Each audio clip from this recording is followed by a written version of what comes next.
Hello, English 1000. So I'm on a Google page. This is a search engine page for Google Scholar. So Google Scholar is a little different from regular Google because essentially it is going for scholarly types of sources. You can search it the same way that you search Google, like you can ask it questions. You can even spell things wrong, and sometimes it will guess what word you intended. But in case I'm introducing this, in case you are running into some research gaps and the databases are proving a little too hard to search for something specific. So if you're hitting like a wall with the databases that are from BCC, from the BCC library, you can go to Google Scholar and you can find some sources there.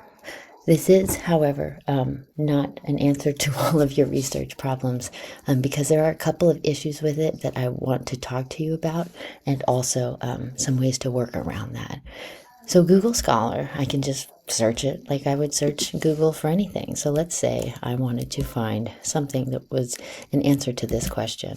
What is the biggest problem homeless people face in the United States? Right. So let's say I want to get information that's scholarly on that. So I'll just click it. You'll notice how different this looks from a regular Google page. There's no like AI that's stepping in and telling you the short version of your answer.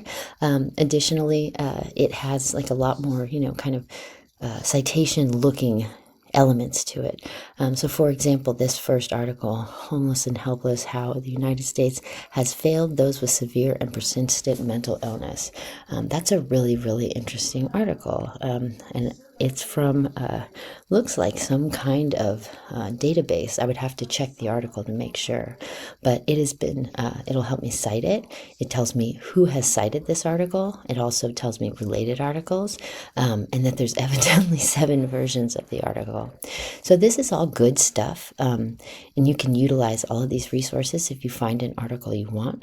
You can also limit your searches by time, relevance by date, and then you can also have it include citations or create alerts for new articles on the topic. But one of the issues that you might face is that it's Google, so there's going to be people that have organized databases for people that don't have access to library databases, typically through their college. So they want to make a little bit of money off of it. And you can't blame them. These are really hard articles to make. So let's say we wanted to look at this article here, right? So, and we have a institutional block, right? We do not have the username or password.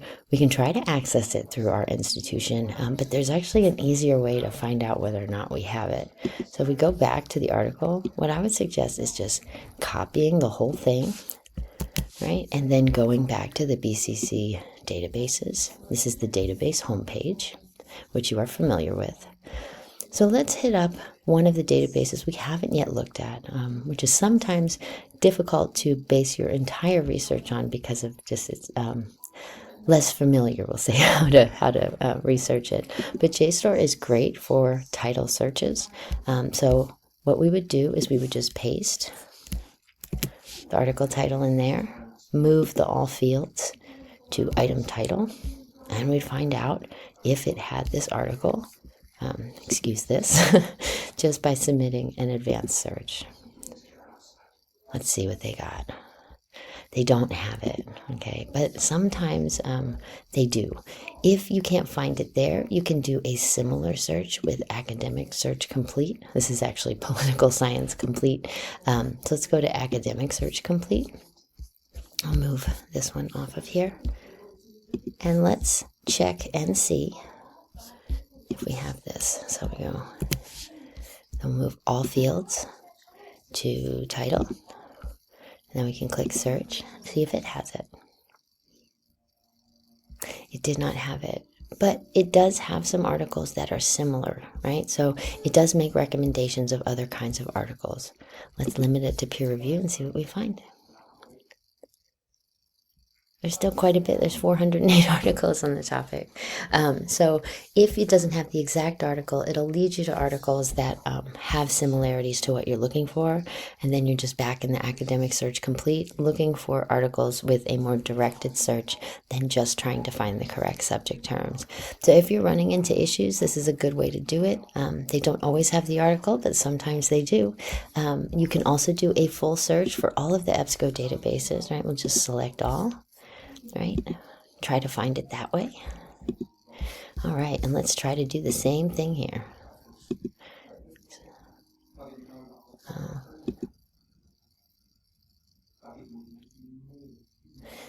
So it doesn't quite have it, but it also has other resources that we don't have at the other databases. So again, this is an alternate. It might not always lead you to the direct article. Sometimes it will, but it'll definitely lead you to articles that are related. And these are two great databases for that. Additionally, JSTOR. JSTOR is useful if you are just working with subject terms or author names. So for example, if I just put in their advanced search, homeless, and then I press advanced search submit, you'll notice they also have a lot of results. I can limit the academic content over here, right? I can also limit it by date, which is typically a good idea, right? So do that. And you will notice that they have a lot of articles. The issue is that sometimes their articles are a little hard to tell what it's about because the title isn't there, and they just do a little blurb from the article as opposed to doing a abstract. But if you find a really good article that is, you know, what you're looking for, let's say breaking the cycle, right? So we're going to click on that. The thing that's really great about their articles, if it'll open. Let's see. Okay, here we go. So they have the article itself, right? Additionally, they have this related texts. This is the place where you find all of the articles that are on your topic faster than anything else. And so you have this article here that you can download, right? But also, look, they have all of these that are very similar topics. And so you can just search this way. So that's another technique that you can use. So basically, to review, you can start with Google Scholar, try to find an article, and if you can't get to it because of a paywall or a login, you can try to go to JSTOR and type and have the article title copy and pasted into the advanced search with the title in one of the search boxes. If, however, you are finding that you want they don't have it, you can go to Academic Search Complete. They will find articles that are related if they don't have the article itself. If, however, you want to just try a different database, JSTOR is really great.